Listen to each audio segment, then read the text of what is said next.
Bulletin में सबसे पहले आपको बताएं, सुप्रीम कोर्ट के हुक्म पर इलेक्शन कमीशन ने सदर आरिफ अलवी से मशावरत के बाद 8 फरवरी को आम इंतखाबात का ऐलान कर दिया।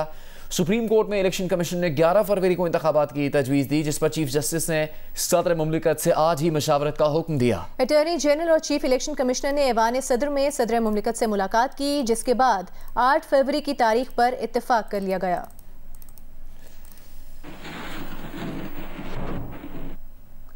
आम इंतखाबात की तारीख पर सदर आरिफ अलवी और इलेक्शन कमीशन के दरमियान मुशावरत की अंदरूनी कहानी सामने आ गई। पहले इख्तिलाफ और बाद में इत्तेफाक के दरमियान क्या हुआ, इस बारे में बात करेंगे नुमाइंदा जियो न्यूज़ मरियम नवाज से। मरियम नवाज, हुआ क्या आखिर?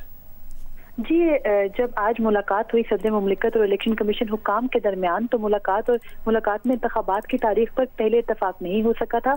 इलेक्शन कमीशन हुकाम जो थे वो बज़िद थे और चीफ इलेक्शन कमिश्नर भी इस बात पे बज़िद थे कि इंतखाबात 11 फरवरी 2024 को होंगे, जबकि सदर मुमलिकत का ये कहना था कि इंतखाबात 4 फरवरी को हों। माए ज़राए के मुताबिक इत्तफाक राय ना होने पर जो चीफ इलेक्शन कमिश्नर और हुकाम थे इलेक्शन कमीशन के, वो ऐवान सदर से मुलाकात खत्म करके वापस इलेक्शन कमीशन चले गए थे, जिसके बाद इलेक्शन कमीशन में जो है वो सदर मुमलिकत को पहले ये तजवीज़ दी गई कि वो दरमियानी किसी तारीख यानी 4 फरवरी से 11 फरवरी के दरमियान की किसी तारीख पर इत्तफाक कर लें, और फिर उन्होंने 8 फरवरी की तारीख के ऊपर जो है वो रजामंदी जाहिर की, और इस रजामंदी पर जो है वो अटॉर्नी जनरल इलेक्शन कमीशन गए, जिसके बाद इलेक्शन कमीशन हुकाम ने भी जो है वो बहुत शुक्रिया मरियम नवाज इस तफसील के लिए।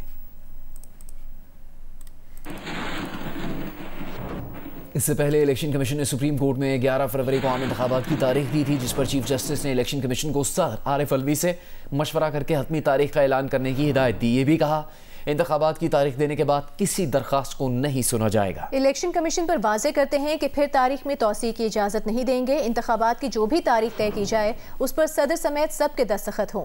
चीफ जस्टिस ने ये रिमार्क्स भी दिए कि इलेक्शन कमीशन, सदर और पार्लियामेंट अपना काम खुद करें। अगर कोई अपनी आईनी जिम्मेदारी पूरी नहीं करता तो अदालत मुदाखलत करेगी। हर इदारे को अपना काम खुद करना चाहिए ताकि आगे बढ़ सकें। मुल्क में शहरी के तौर पर सबको इंतखाबात चाहिए। और इलेक्शन की तारीख से मुतालिक केस की समाअत के दौरान उस वक्त दिलचस्प सूरत हाल पैदा हो गई जब चीफ जस्टिस ने पूछा कि सदर मुमलिकत से मुशावरत पर किसी को एतराज़ तो नहीं। पीपल्स पार्टी के वकील फारूक नाइक ने कहा कि कोई एतराज़ नहीं।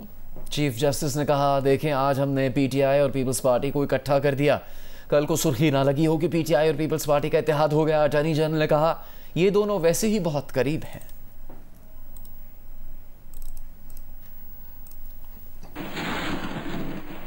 तर्जुमान तहरीक इंसाफ ने एक बयान में कहा कि चीफ इलेक्शन कमिश्नर ने आईनी ओहदे पर बैठकर आइन की खिलाफ वर्जी की। 18 माह में सिकंदर सुल्तान राजा ने 4 बार आइन की पामाली की। दस्तूर से इनहराफ पर chief election commissioner Sikandar Sultan Raja का मुहासबा किया जाए। सुप्रीम कोर्ट के हुक्मनामे ने चीफ इलेक्शन कमिश्नर के मुजरिमाना किरदार पर मुहर सख्त की है। बढ़ते हैं, आपको बताते हैं chief election commissioner Sikandar Sultan Raja ने सहाफ़ियों से गैर रस्मी गुफ्तगू की है। उनका क्या कहना था, जानने के लिए बात करेंगे नुमाइंदा जियो न्यूज़ नौशीन यूसुफ से। नौशीन, बताइएगा।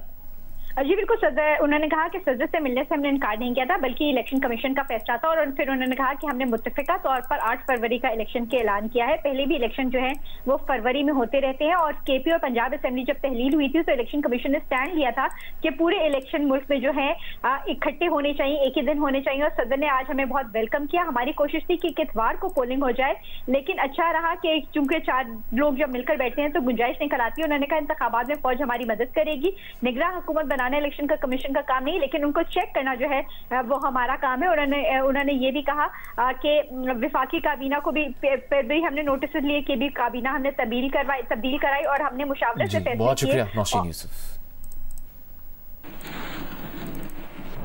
चेयरमैन PTI से आज अडयाला जेल में मुलाकात करने वाले रहनुमा PTI हामिद खान ने इलेक्शन में भरपूर हिस्सा लेने का ऐलान कर दिया। कहा PTI हर सूबे हर हल्के से इलेक्शन में हिस्सा लेगी।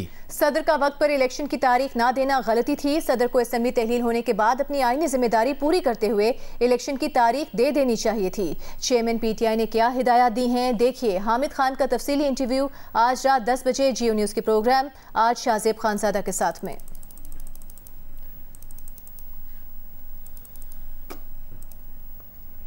मौलाना फजल रहमान खलील का कहना है कि इसराइल फ़लस्तीन में दरिंदगी कर रहा है।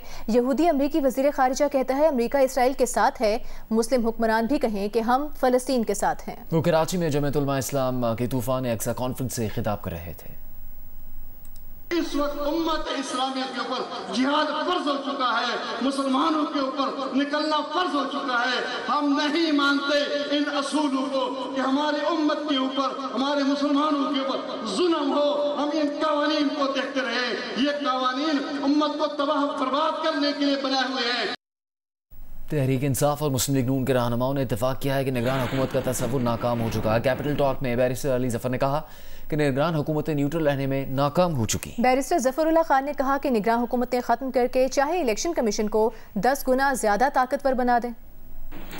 आइंदा जो पार्लियामेंट है ये निगरान हुकूमत का कॉन्सेप्ट जो है इसको भी ख़त्म कर दे। बनाया इसलिए गया था केयर टेकर मोड के वो न्यूट्रल होंगे और वो जो इलेक्शंस हैं वो साफ शफाफ होंगे और कोई एक दूसरे के ऊपर उंगली नहीं उठा सकेगा कि इलेक्शन में रिगिंग हुई। लेकिन लगता ये है कि वो जो केयर टेकर का कॉन्सेप्ट है वो शायद कामयाब नहीं हुआ और इसको अब तब्दील करना या बेहतर करने की ज़रूरत है। निगरान हुकूमत होनी चाहिए या नहीं होनी चाहिए? मेरी राय ये है कि ये तबाही के अलावा कुछ नहीं। निगरान हुकूमत नहीं होनी चाहिए, बिल्कुल ये खत्म होना चाहिए। दुनिया में तजर्बा नाकाम हुआ और आईनी तरमीम के जरिए निगरान हुकूमत का खात्मा कर दें। इलेक्शन कमीशन को भले 10 गुना और इम्पावर कर दें। IMF और निगरान वज़ीर ख़ज़ाना के दरमियान मुज़ाकरात शुरू हो गए हैं। वज़ारत ख़ज़ाना के मुताबिक निगरान वज़ीर ख़ज़ाना ने IMF को स्टैंड बाय अरेंजमेंट कर्ज प्रोग्राम की पेशरफ से आगाह किया। मुआशी इस्तेहकाम के लिए मालियाती इक़दाम पर ब्रीफिंग दी। FPR में जाम इस्लाहात के लिए इक़दाम पर भी ब्रीफिंग दी गई। बिजली और गैस के गर्दिशी कर्ज को ख़त्म करने के लिए हुकूमती हिकमत अमली पर briefing. IMF mission chief Nathan Porter ने हुकूमत की पहले सहमाही अहदाफ के असूल के लिए इक़दाम को सराहा। मुआशी इस्तेहकाम के लिए इक़दाम जारी रखने की ज़रूरत पर जोर दिया। निगरान वज़ीर ख़ज़ाना डॉक्टर शमशाद अख्तर ने IMF की मदद को सराहा। कर्ज प्रोग्राम पर अमल दरामद के लिए निगरान हुकूमत के आज़म का इयादा किया।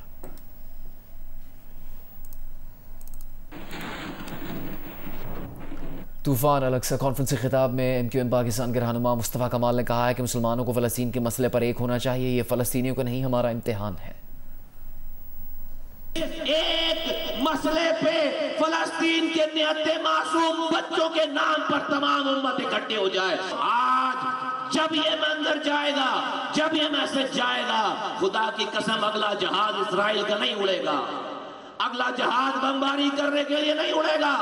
आज उन बच्चों का इम्तिहान नहीं है जो जन्नत के परवाने लेकर जन्नत के आला दर्जात पर मनसब इख्तियार करते चले जा रहे हैं। आज हमारा और आपका इम्तिहान है। सरबरा JUIF मौलाना फजल रहमान कराची में तूफान अल-अक्सा कॉन्फ्रेंस से खिताब कर रहे हैं।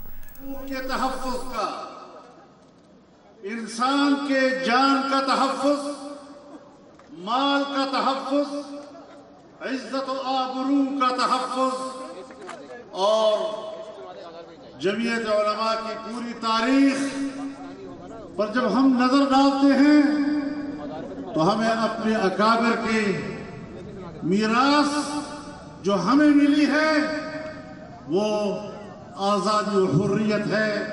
और जमीयत उलमा इस्लाम का मंशूर कहता है कि दुनिया में जहां भी कोई कौम अपनी आज़ादी की जंग लड़ेगी, जमीयत उलमा उसके मौक़िफ़ की हिमायत करेगी।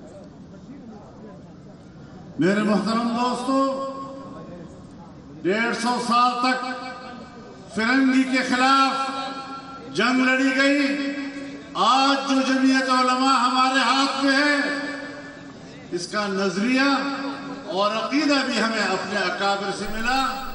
और कराची में तूफान अल-अक्सा कॉन्फ्रेंस जारी है जिससे मौलाना फजल रहमान खिताब कर रहे हैं।